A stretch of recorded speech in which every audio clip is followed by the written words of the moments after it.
Hey everyone, welcome back to the NPTE podcast. This is Will Crane, your host. Thank you so much for joining me as we go through the content you need in order to dominate on test day.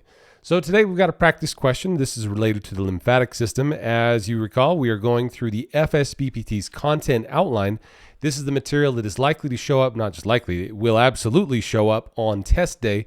The FSBPT's content outline takes you through each of the systems, telling you how many questions are likely to be on the exam on test day. So today, it's no different as we continue through the content outline. The lymphatic system, one of the smaller or other systems, will have somewhere between 4 and 7 questions dedicated specifically to the lymphatic system. Now, several of these things will be differential diagnosis. We have some intervention type questions. We've talked about some of that. Today is a good intervention differential, well, really it's an evaluation differential diagnosis type question. So we'll go through that. But before we do, just a quick reminder, it's not too late. If you want to sign up for our free on-site course, we'll be doing in Chicago, February 29th through March 2nd. Please be sure to sign up. You can find all of that at ptfinalexam.com/podcast. Again, totally free. You get access to all of our premium course features, all of the premium recorded content, our practice exams, everything. You just have to get yourself to Chicago for that weekend. And the housing's paid for, the meals are paid for, the course is paid for. I mean, really, it's a pretty sweet deal. If you can get off clinical and get there February 29th through March 2nd, that's a Thursday through Saturday, I think that you will really enjoy that. So be sure to register over at ptfinalexam.com/podcast. All right, so the question today about the lymphatic system, we'll go ahead and jump right into that. What we'll do, as per usual, is I will read to you the question, give you a moment to respond, and then we'll talk about it together. Which of the following actions is the most appropriate first step to complete after identifying the novel onset of lymphangitis in a patient? So which of the following actions is the most appropriate first step to complete after identifying the novel onset of lymphangitis in a patient? Number 1, apply compression bandaging. Number 2, apply a moist hot pack. Number 3, initiate manual lymphatic drainage. Number 4, refer for physician evaluation. So again, which of the following actions is the most appropriate first step to complete after identifying the novel onset of lymphangitis in a patient? Number 1, apply compression bandaging. Number 2, apply a moist hot pack. Number 3, initiate manual lymphatic drainage. And number 4, refer for physician evaluation. All right, so implicit in this question is this new diagnosis or new onset. And looking at lymphangitis, that could be one of the things where you'd say, well, I really don't have any familiarity with lymphangitis. I know the lymph system, lymphedema, that's all very, very familiar. The correct answer here is for lymphangitis requires immediate physician evaluation. This is when you have acute inflammation of the lymphatic vessels, almost always associated with localized infection. That's where the angitis comes in. So angitis, that's the Latin root indicating that you have some type of inflammatory reaction to either blood vessels or lymph vessels. So in this case, lymphangitis indicating acute inflammation, which is clearly bad news. In fact, it's almost always associated with some type of what they'd call blood poisoning or sepsis, where you have such severe infection that it requires some pretty immediate and dramatic intervention. Now, it's a good question. Is this a 911 call?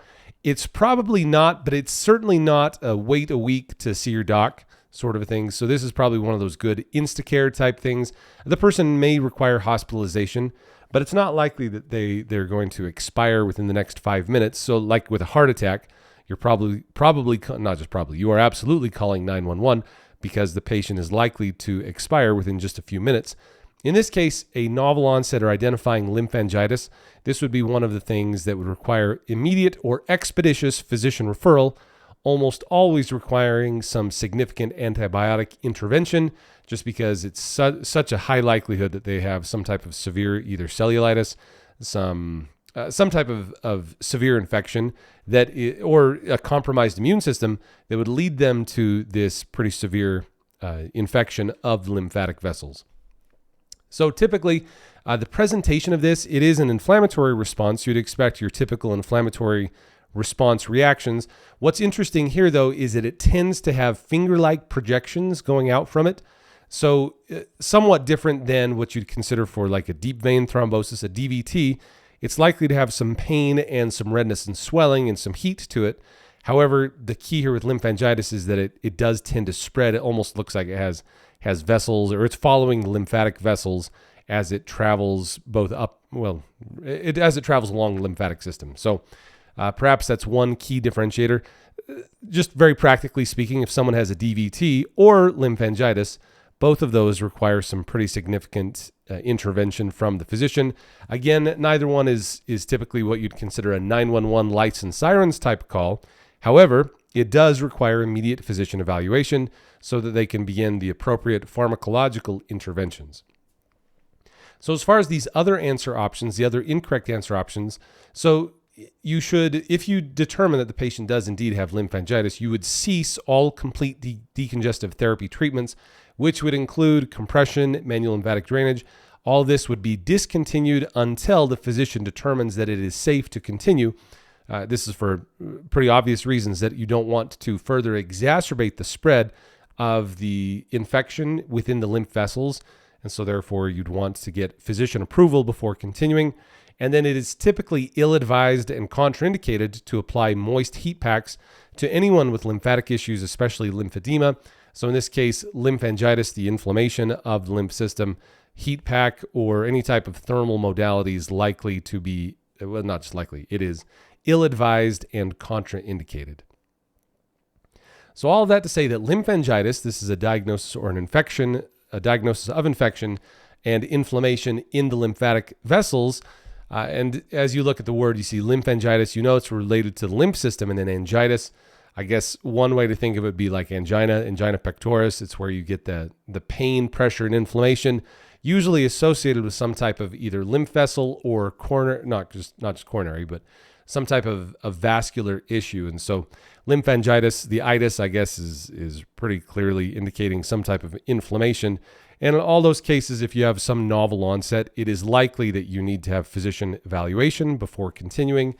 So perhaps that would be one thing that you would do. In the case that you didn't know precisely what the word meant, you could still find your way to the answer just looking at the context clues, as well as considering the roots of the word.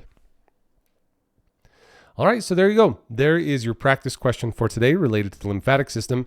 And if you're looking for a robust study system to get you through the NPTE, you'll want to be very sure to check out the VIP program. So my VIPT program, this is one that I run personally. It's where we go through all the content on the FSPPT content outline.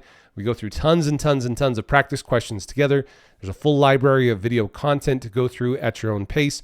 Plus, we have workbook assignments. You've got practice exams.